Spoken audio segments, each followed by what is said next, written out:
I knew something was off when the waiter asked if the rest of my party was running late. I smiled reflexively politely and said, "They're on their way." They weren't. I'd reserved the table a week ago. 6 seats, one for each person I thought would want to celebrate with me. My mom, my brother Tyler, my cousin Natalie, Uncle Jack and Cam, my best friend from college. And me. But I guess I was the only one who showed up. I wasn't mad. Not yet. I wasn't even sad. Just embarrassed. I sat there in a quiet corner booth next to the window dressed nicer than usual. I'd even put on heels, which I hated. Every few seconds I glanced at the door, half hoping someone would burst in with a smile and an apology. But all that came was the waiter again asking if I was ready to order. I asked for the wine list and picked something I hadn't had in years. As the minutes ticked by, I tried to stay calm, act unbothered. I scrolled through emails opened, Instagram, replied to a few Slack messages from work. Anything to avoid looking like the woman who'd just been stood up by her own family. Maybe they were running late. Maybe there was traffic. Maybe ping. A notification lit up my screen. A text from my mom. I opened it expecting an apology or at the very least a "be there soon." Instead, I read, "You're not exactly a priority right now. We'll catch up soon. Enjoy your dinner." I read it again, then again. Like maybe if I stared hard enough it would rearrange itself into something less cruel. But it didn't. That was it. That was the message. "No, I'm sorry. No congratulations."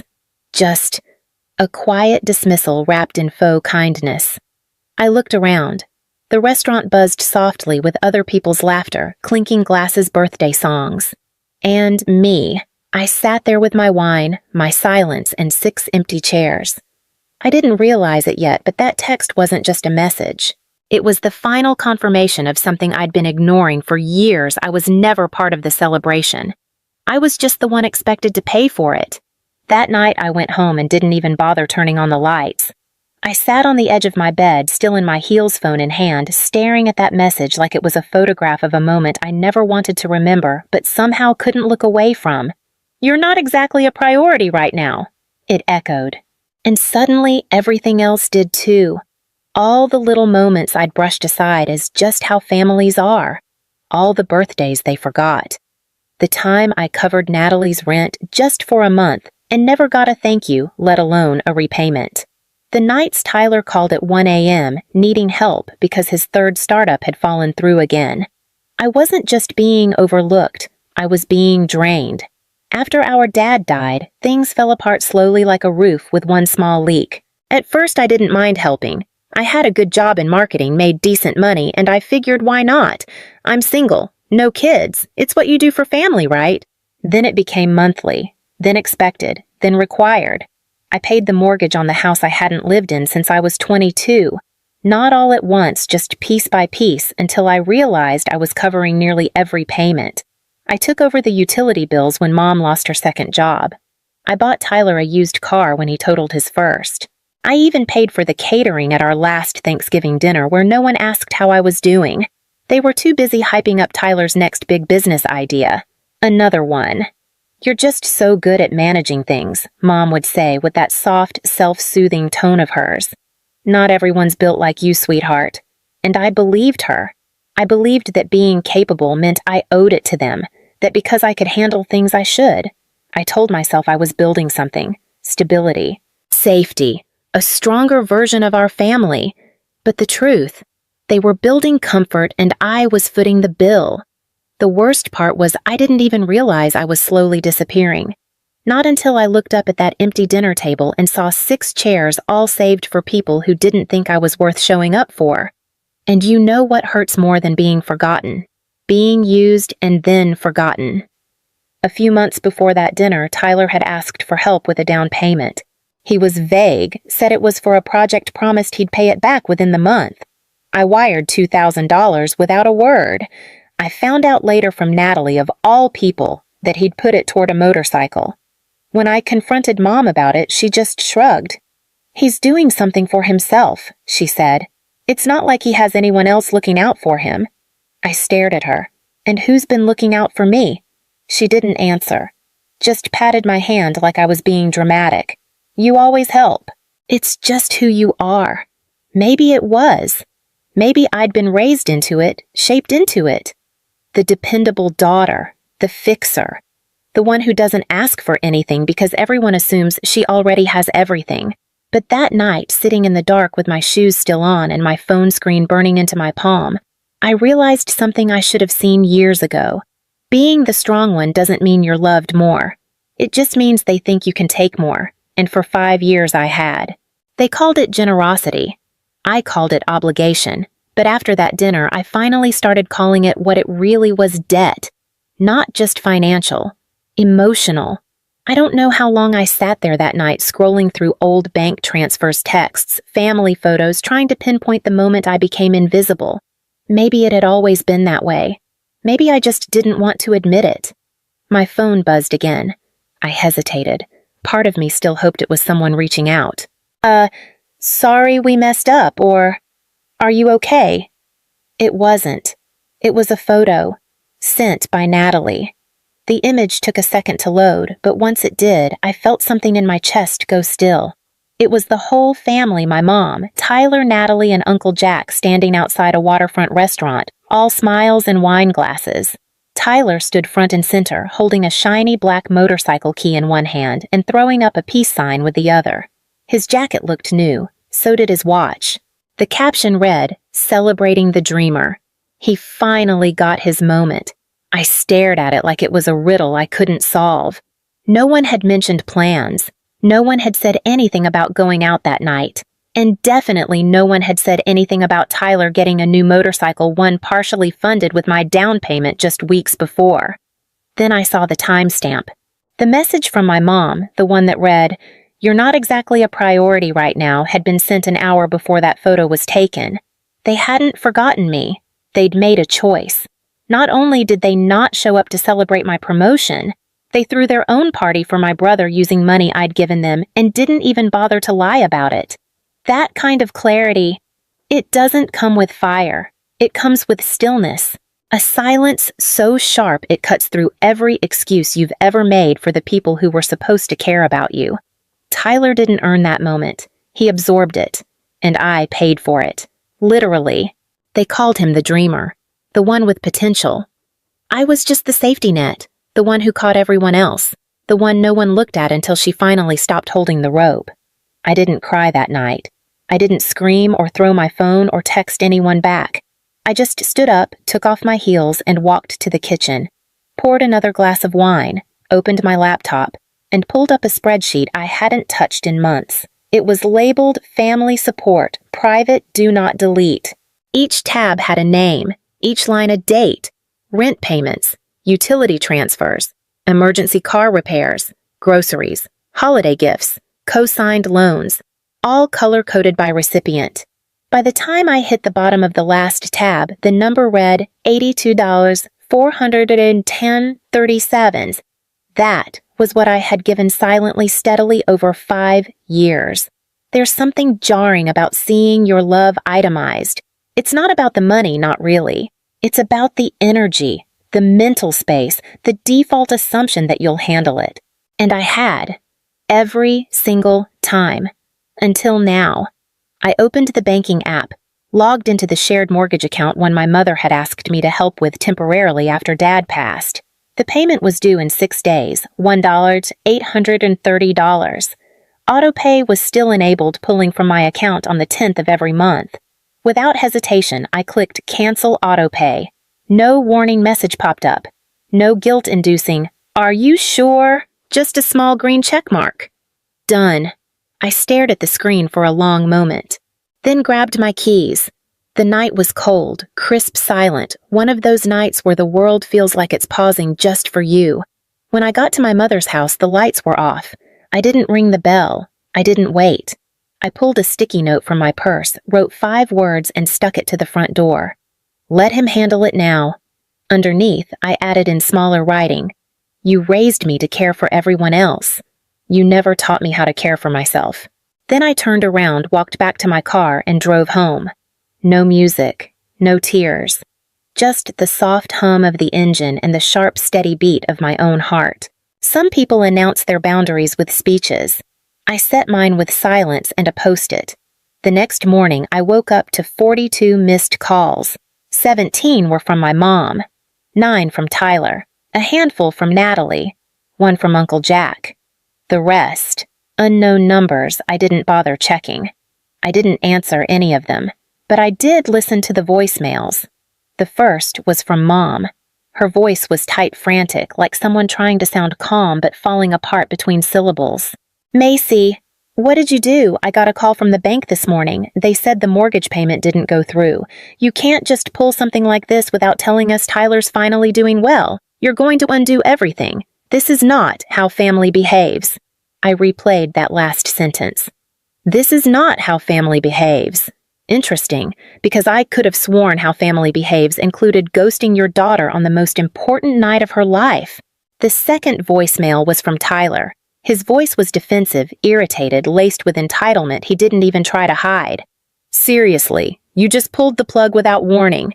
You're making Mom freak out. We were figuring it out. You could have at least talked to us first." I almost laughed. Talked to us like how they talked to me before throwing a celebration dinner I wasn't invited to. The third message came from Natalie. Hers was the worst because she didn't even try to pretend. "Okay, wow. So now you're punishing all of us over one dinner. Grow up, Macy. You always act like you're some martyr, like you're the only one who works hard." Newsflash. Tyler's been hustling too. He finally gets a win and you make it about you. That one stuck with me. One dinner. As if it were just about that. Not the years of invisible labor, not the money, not the birthdays spent alone, not the fact that they never celebrated me, but always celebrated themselves on my dime. No to Natalie, it was just one dinner. I sat on my couch, phone in hand, scrolling through the missed calls like they were pieces of a puzzle that would never form an apology. No one said sorry. No one asked if I was okay. They only cared that something stopped working me. It was never about what I gave them. It was about how quietly I gave it. The moment I said nothing, I was useful. The moment I said no, I became the problem. Later that afternoon, I got a text from Cam, my college roommate, the one person who knew more about my family than most. "Hey, my mom just told me your mom called her, said you're spiraling, that you're having a breakdown or something. You okay?" I stared at it for a long second, then replied, "No. I'm not spiraling. I'm finally standing still." Cam didn't push, just sent back a short reply. "Proud of you, for real." And that somehow hit harder than anything else that day. Because it was the first time someone didn't ask me to explain to fix to be okay for everyone else. They just saw me. The more I listened to those voicemails, the clearer it became. I hadn't disappointed my family. I'd just stopped being their safety net. And to them, that was unforgivable. I didn't expect anyone in my family to take my side. So when my phone rang later that evening and I saw Uncle Jack's name, I almost didn't pick up. But something about him had always felt different, quieter, calmer. He never said much at family gatherings, never got involved in the drama. He just watched, observed, stayed on the edges like me. I answered. "Hey," I said, voice steady. He paused for a second like he didn't know where to start. "Macy," he said finally. "You've got to talk to your mom. She's a wreck." I didn't answer right away. Just let the silence settle. "Is that what she told you I asked? That I'm the problem? She says she didn't know how left out you felt." I let out a dry laugh. "She didn't know." She texted me Jack. Told me I wasn't a priority, literally in those exact words. He went quiet again. That silence said more than anything else. I think he said slowly, deep down, "She just assumed you'd always take care of it." There was no malice in his tone, no defense, just honesty. "Everyone did," I said. "They always assumed I'd handle it, that I'd clean it up, that I'd never stop showing up." He exhaled low and rough. "You were never the weak one," he said. "You were just too generous." That line, simple as it was, stuck with me, because it was the first time someone in my family acknowledged the truth without trying to twist it. And for the first time since everything unraveled, I felt something close to relief. Not because someone finally agreed with me, but because someone finally saw me. It didn't fix anything, but it reminded me I wasn't crazy for walking away. 3 days after I canceled the mortgage payment, my mom showed up at my apartment.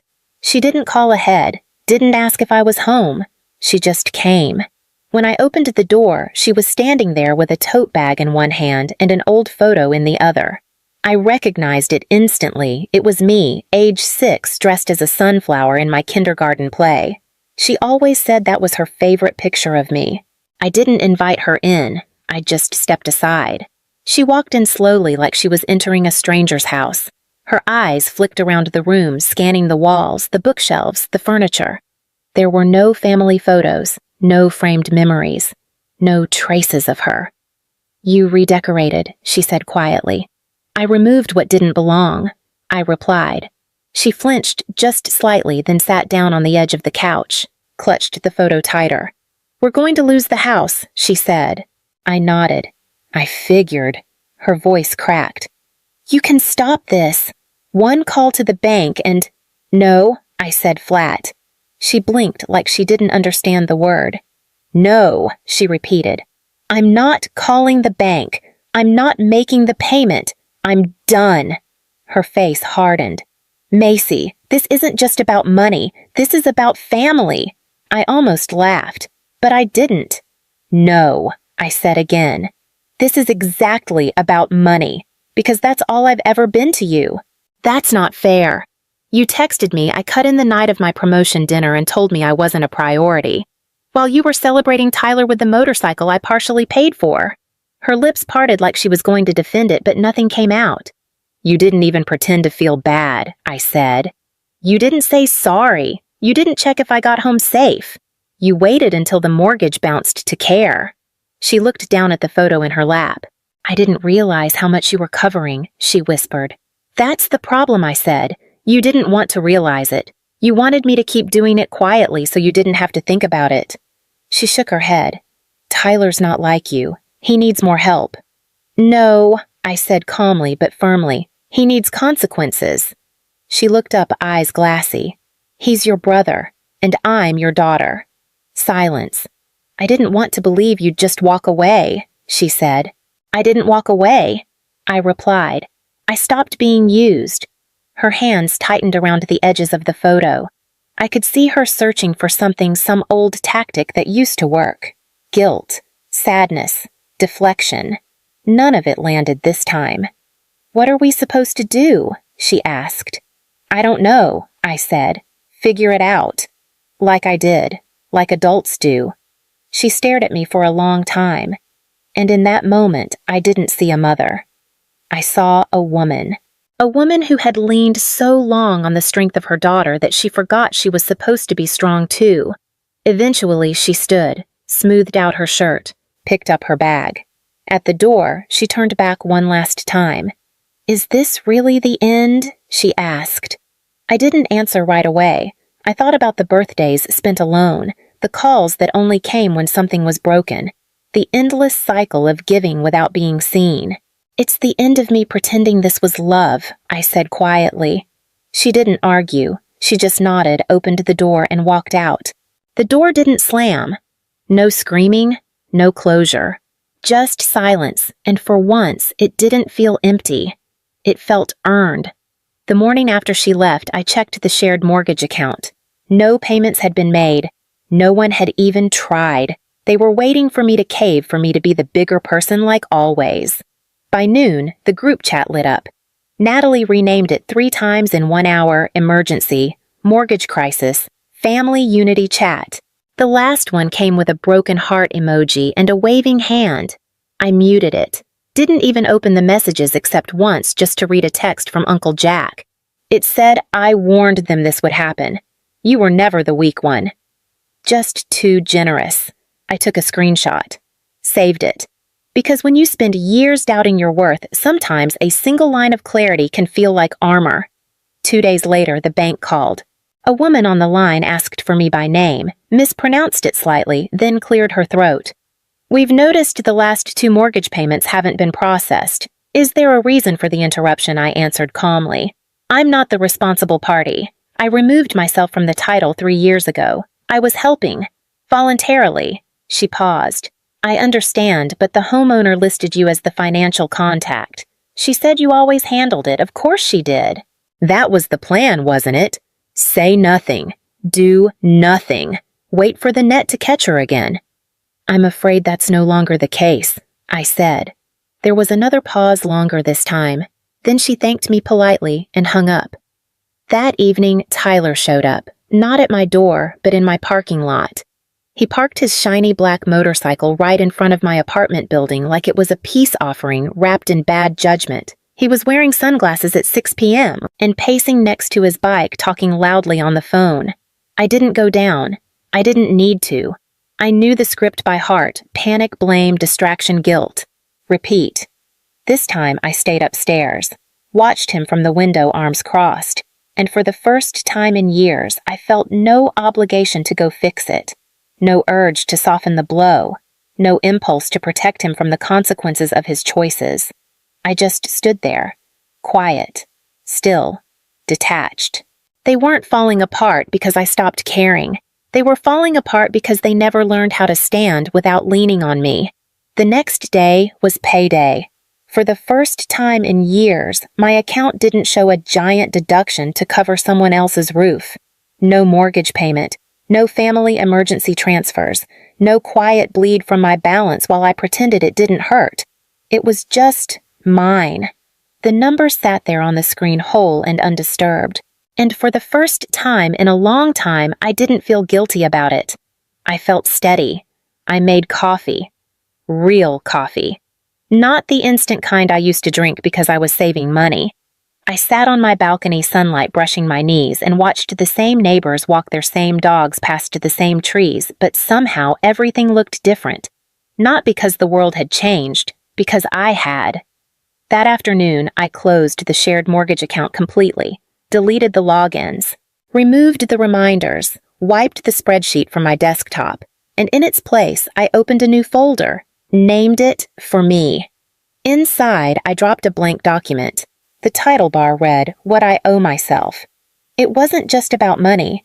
It was time, peace, sleep, birthdays, the freedom to say no without being called selfish, the right to ask for things without being told I already had enough, the space to exist without being used. Later that week, I booked a solo trip to Lisbon. It had been on my list for years. I bought a leather jacket I'd tried on 6 times and always talked myself out of. I signed up for a weekend writing workshop. I pulled out the half-finished novel I abandoned 5 years ago and started rereading it. Page by page, I remembered what it felt like to belong to myself. My phone buzzed again that night, this time from an unknown number. I didn't answer. I didn't need to, because I already knew what it would say. Guilt, panic, manipulation, and polite packaging. A cry for help from people who didn't know how to ask without demanding. So I put my phone face down, poured another cup of tea, and kept writing. Some people lose their family when they walk away. I lost mine the day they decided I wasn't a priority. All I did was finally agree with them.